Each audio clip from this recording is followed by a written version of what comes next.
Well, unless you've been living under a rock lately, you'll know that Stray, aka the cat game, released last week. And its little orange tabby protagonist is taking the world by storm, and how could he not? Look at that face. Heck, even the cat daddy himself, Jackson Galaxy, is gushing over it. Look at these cats. Oh my god. Oh, what the? Hey, buddy. Can I make you move? I can make you move.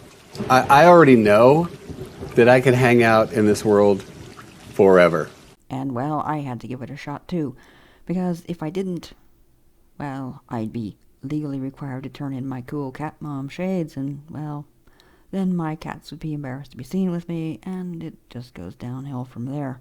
But really, I've been waiting on this game since I heard about it a couple of years ago or so there was no way I was not going to play it. And I'll just say, while it might not be perfect, it is pretty awesome. I'll see myself out. I mean, you get to play as a cute cat, so how could it not be? But kitty protagonists aside, there are other reasons to really like this game.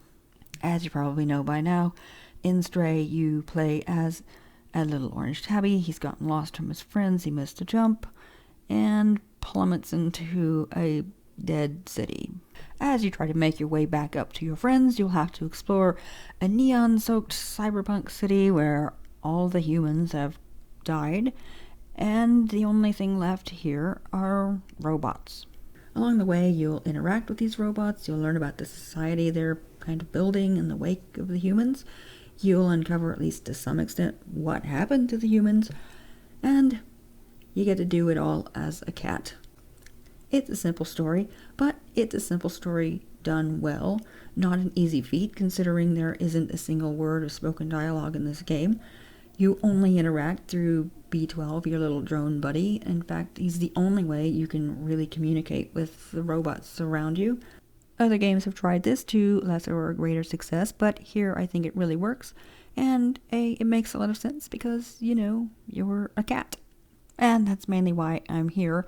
But premise aside, ability to play as a cat aside, it is just nice to have a new IP. I mean, in a gaming landscape that's just really bursting at the seams with sequels and remakes and remasters, it's just nice to have a new world, a new lore to explore, and to see a studio putting out something that's just new and original. I don't know if Blue 12, the developer of this game, has any intention of exploring this world further, but if they do, they've laid pretty good groundwork here. It's a unique twist on this sort of cyberpunk universe and post-apocalyptic wastelands that we've seen before, and I wouldn't mind seeing more of it. It's also a pretty game.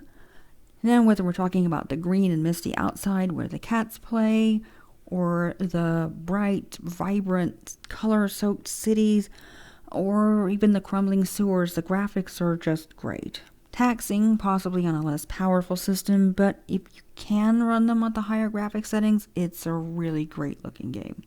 And we get to experience everything while being a cat.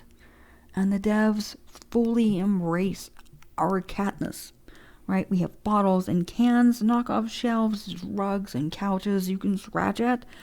There are boxes to jump into, paper bags to poke our heads into.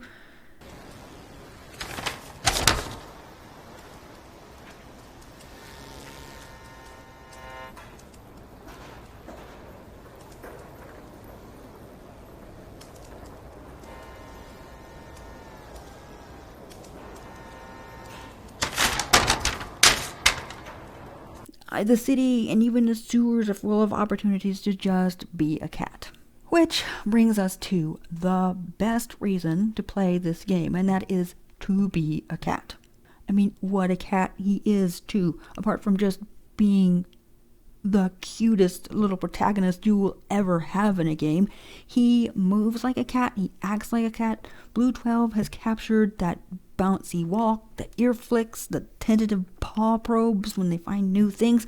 If you've ever had a cat or just love a cat, you really need to pick this game up. And if you're anything like me, you'll probably spend half the game just pressing the dedicated meow key just because you can. Yes, I said it. There's a dedicated meow key. How cool is that? Now, I suppose this sounds like a gushathon, but I did say at the top that this game wasn't perfect. For example, I ran into a game-breaking bug in the slums. I needed to talk to a certain NPC, but I couldn't interact with him. In order to fix it, I had to restart the chapter, which caused the game to reset progress on some of the quests I'd been working on, so I had to redo everything. Which leads me to the one real gripe I have with the game: the autosave.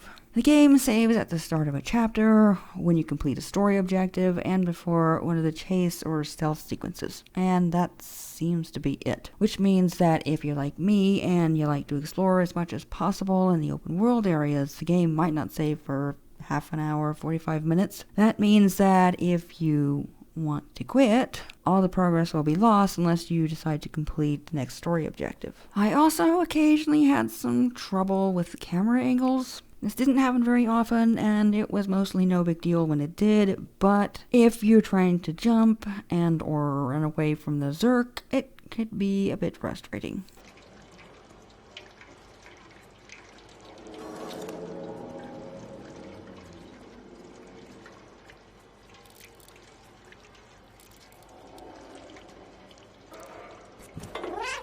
But even with these issues, I still really enjoyed the game, and I do recommend it. Did I mention the dedicated meow key?